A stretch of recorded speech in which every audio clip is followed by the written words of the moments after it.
میں اس سے قبل بھی آپ کے یہاں ایک بات سنایا تھا حضرت سیدنا یوسف علیہ الصلوۃ والتسلیم کے متعلق. آپ جیل کے اندر 7 سال کاٹ لی اور دو قیدیوں نے خواب دیکھا تھا. حضرت یوسف علیہ السلام نے ان کے خواب کی تعبیر بتائی تھی. ایک اس میں مرنے والا تھا، ایک چھوٹنے والا تھا. قرآن پاک میں واقعہ موجود ہے. جو چھوٹنے والا تھا اس کو یوسف علیہ السلام نے کہا تھا کہ میں تیرے خواب کی تعبیر بتا رہا ہوں، چھوٹ کر کے جائے گا تو. بادشاہ بدل چکا ہے، جو مجھے قید میں ڈالا تھا وہ نہیں ہے، مصر کا بادشاہ بھی بدل گیا ہے. جانا اور بادشاہ سے میری درخواست رکھنا کہ میں بے قصور کئی سالوں سے اندر قید میں ہوں. یہ قیدی اپنے خواب کی تعبیر کے مطابق ہی، اس نے خواب دیکھا تھا، اس کی تعبیر کے مطابق چھوٹ گیا. اور جیل سے چھوٹنے والا سب بھول بھی جاتا ہے، پلٹ کے دروازہ بھی نہیں دیکھتا، کون ہے کیا ہے سب بھول جاتا ہے. اور وہ بھی گیا بیچارہ، سب بھول گیا. اور بادشاہ کے سپاہیوں میں نے مصاحبین میں خاص لوگوں میں شامل ہو گیا. لیکن اس کو وہ بات یاد نہ آئی یوسف علیہ السلام نے کیا کہا تھا. یوسف علیہ السلام کی جو درخواست تھی بادشاہ کے پاس وہ بھول گیا. روایتوں میں پھر 7 سال گزر گئے بنا کسی غلطی اور قصور کے. یوسف علیہ الصلوۃ والتسلیم ایک دن رب تعالیٰ کی بارگاہ میں رو پڑے. کہا ہے مالک الملک یا ذا الجلال والاکرام، تیرا یہ بندہ بے قصور کب تک یہ دروازوں کے اندر قید رہے گا؟ کیا میرے لیے دروازے اب کھلیں گے نہیں؟ تو جانتے ہو یہ ایسا مقام ہے.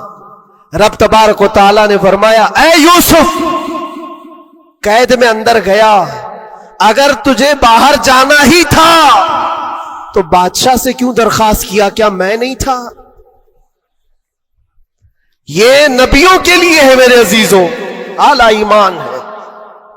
حضرت یوسف علیہ السلام اس پر پھوٹ پھوٹ کر روتے رہے. ہمارا بھی یہی حال ہونا چاہیے. ایک بات مجھے اللہ تبارک و تعالیٰ کا انعام ہے، میں یہ عرض کرتا ہوں یہاں پر گفتگو، میں جو چیزیں شروع کیا تھا اس کو یہاں سٹاپ کرتا ہوں.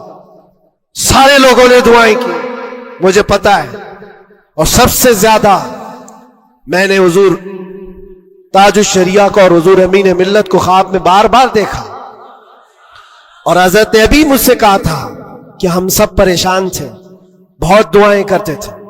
میرے چھوٹنے کی دعائیں یا میرے آرام کی دعائیں یہ الگ مقام رکھتی ہیں، لیکن جس وقت اندر جا رہے تھے میرے برادر گرامی بھی موجود ہیں، میں ایک دعا اللہ کریم کی بارگاہ میں یہ کرتا تھا کہ اے رب ذوالجلال، تیرا بندہ ہے، تیرے نبی کی بات کر کر اندر آیا، اتنی لاج رکھنا کہ میرے باہر جانے کے لیے کبھی کسی کتے کی مدد لینے کی نوبت نہ آئے.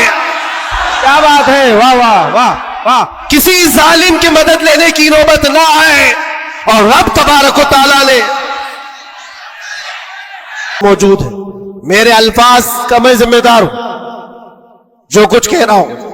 اور لوگوں کو پھر یہ لگتا ہے یہ اتنا سب ہو جانے کے بعد پھر بھی کتا کہتے ہیں، یہ کتا کتا ان کی زبان پہ کیوں آتا ہے؟ میرے عزیزو یہ اب کوئی غیر قانونی بات نہیں. سپریم کورٹ کے جج نے بھی ہمارا ججمنٹ دینے کے وقت کہا تھا یہ کوئی ایسی بات نہیں ہے، ہیٹ سپیچ نہیں ہے. Every dog has a day, ہر کتے کا ایک دن ہوتا ہے. ہم نے تو تھوڑا سا کہا تھا، انہوں نے بہت کہا ہے. تو یہ جو بھی میں کہوں گا اب سپریم کورٹ کے اعتبار سے کہوں گا. اور پھر میں ابھی تک تو کبھی وہ شعر کو دہرایا بھی نہیں، کیونکہ میں نے دیکھا ہے 5 سال کے 6 سال کے بچے سامنے کھڑے ہو کر کے وہی دہرا رہے ہیں. واہ واہ واہ. بلکہ میں نے تو یہ بھی دیکھا اندر قیدیوں کو جب بہت زیادہ تکلیف دیتا تھا کوئی تو کہتا تھا وہی بات. واہ واہ واہ. آج وقت ہے تمہارا. کیا بات ہے. ہر جگہ پر کھانا صحیح نہیں مل رہا ہے تو بھی وہ قیدی ہی پکار کر کہتے تھے آج وقت ہے، آج وقت ہے. میرے عزیزوں جتنا ہی تم دباؤ گے اتنا ہی وہ ابھرے گا. یہ ہم اپنی تعریف کے لیے اپنے گھر کے لیے نہیں بولتے. ہم نے کبھی کسی کمیونٹی کو، کسی خاص دھرم کو یا کسی خاص مذہب کو نشانہ بنا کر کبھی نہیں بولا. ہاں میرا یہ مشن ہے کہ جو حضور پاک صلی اللہ تعالی علیہ وسلم کی عزت کے لیے انگلیاں اٹھائے گا تو ہم اس کا جواب دیتے رہیں گے. بے شک بے شک. اور اگر ایک آدمی کرتا ہے تو ایک کا جواب، 10 کرتے تو 10 کا جواب. اس کا مطلب یہ نہیں ہوتا کہ ہم پوری کمیونٹی کو بول رہے ہیں، پورے مذہب کو بول رہے ہیں، کسی قوم کو بول رہے ہیں. یہ تو پھیلائی گئی بات ہے. بہرحال وقت آنے کے بعد سب سمجھ میں آ جائے گی. آج جس چیز کے لیے کانفرنس رکھی گئی ہے، تعلیمی بیداری کانفرنس، میرے عزیزوں یہ اتنی بڑی وقت کی ضرورت، میں آپ کو کیا بتاؤں. اسلام شروع ہی ہوا ہے اقرا کہتے ہوئے. سب سے پہلی آیت میرے نبی پاک پر جو اتری وہ کیا ہے؟ مسلمانوں اتنی تو بات یاد رہے، اقرا بسم ربک الذی خلق. قرآن کی سب سے پہلی آیت کیا ہے؟ بسم اللہ خانی کرائی گئی کہ نہیں کرائی گئی؟ تو پڑھے ہو نا، تو پڑھو اقرا بسم ربک الذی خلق. اقرا کا مطلب ہوتا ہے اے محبوب پڑھو، اے رسول پڑھو. دیکھو قرآن پاک میں بہت جگہ پر اللہ نے کل بھی کہا، کہو، لیکن جب سب سے پہلی آیت آئی تو اس میں کہا کل نہیں، اقرا پڑھو اپنے رب کے نام سے. اور ایک بزرگ نے بہت اچھی بات کہی، یہ اس سے کہا جاتا ہے پڑھو. جبرائیل امین آئے حضور پاک صلی اللہ علیہ وسلم سے کہنے لگے اقرا بسم ربک الذی خلق. 3 بار تو حضور نے نہیں پڑھا تھا، صرف وہ اقرا اقرا کہہ رہے تھے. 4تھی بار جبرائیل نے کہا اقرا بسم ربک الذی خلق، پڑھو اپنے اس رب کے نام سے جس نے پیدا کیا. نبی پاک نے پڑھا. اور اقرا اس کو کہا جاتا ہے جو پہلے سے پڑھا ہوا ہو. اور نئے آدمی کو پڑھانے کے لیے کہیں گے کہو جیسے میں کہہ رہا ہوں، جیسے میں کہہ رہا ہوں ایسے کہو. اور بھی ایک بات جو حضور پاک صلی اللہ تعالی علیہ وسلم کے متعلق بہت ساری باتیں مستشرقین نے جو پھیلائی، وہ امی تھے. امی کا معنی کچھ نہ ہنجار لوگ ان پڑھ کرتے ہیں کہ ان کے رسول ان پڑھ تھے. ان پڑھ نہیں، امی کہتے ہیں جو کسی سے نہیں پڑھا ہوا ہو. بے شک. اس کا استاد نہیں لیکن وہ سب کا استاد ہے. سبحان اللہ سبحان اللہ. اب ایک بات تو مجھے بتاؤ، قرآن کہتا ہے الرحمن علم القرآن خلق الانسان، 3 آیتیں. الرحمن، رحمان اللہ رب العزت، علم القرآن اس نے قرآن سکھایا. تیسرے نمبر پر ہے خلق الانسان، اس نے انسان کو بنایا. مجھے ایک بات بتاؤ، رحمان دوسرے نمبر پر آئے تھے اس نے قرآن سکھایا، تیسرے نمبر پر آئے تھے اس نے انسان کو پیدا کیا. انسان کو پیدا کیا یہ تیسرے نمبر پر، قرآن سکھایا یہ پہلے دوسرے نمبر پر. جب انسان بعد میں پیدا ہوا ہے تو قرآن سکھایا کس کو؟ کیا بات ہے، واہ واہ. الرحمن علم القرآن، وہ رحمان ہے جس نے قرآن سکھایا پھر انسان بنایا. مفسرین فرماتے ہیں یہ جو انسان پیدا کیا اس سے مراد آدم علیہ السلام ہے، اور قرآن سکھایا اس سے مراد محمد رسول اللہ. اللہ سبحان اللہ. اور رب تبارک و تعالیٰ نے اپنے نبی کو اس وقت علم دیا ہے جب ابھی آدم کو پیدا بھی نہیں کیا. معلم کائنات کی امت ہو میرے عزیزوں، معلم کائنات کی تم امت ہو، اور جاہل رہنا تمہیں زیب دیتا ہے. اس رسول پاک کی امت ہو جس نے پوری کائنات کو علم کا انقلاب دیا ہے. علم کا انقلاب. جب حضور پاک صلی اللہ علیہ وسلم مدینہ طیبہ تشریف لائے تھے 6 لوگوں کو صرف لکھنا آتا تھا، قلم پکڑنا کتنے لوگوں کو آتا تھا؟ 6 لوگ. 10 سال کا عرصہ گزرا حضور پاک صلی اللہ علیہ وسلم کی وفات کے وقت 80,000 لوگوں کے ہاتھوں میں قلم تھا. سبحان اللہ سبحان اللہ. یہ انقلاب زندگی بھر کا کوئی ٹیچر بھی نہیں کرتا. وہ رسول پاک صلی اللہ تعالی علیہ وسلم نے علم کا عظیم انقلاب پیدا کیا تھا. اور اس رسول کی امت اگر جاہل ہو یہ کیسے زیب دیتا ہے؟ اسی لیے میں نے دیکھا ہے بہت ساری جگہوں پر بڑی بڑی تحریکیں چلتی ہیں، لیکن رسول پاک صلی اللہ تعالی علیہ وسلم کا سچا جانشین، ان کی آل و اولاد کا یہ سچا جانشین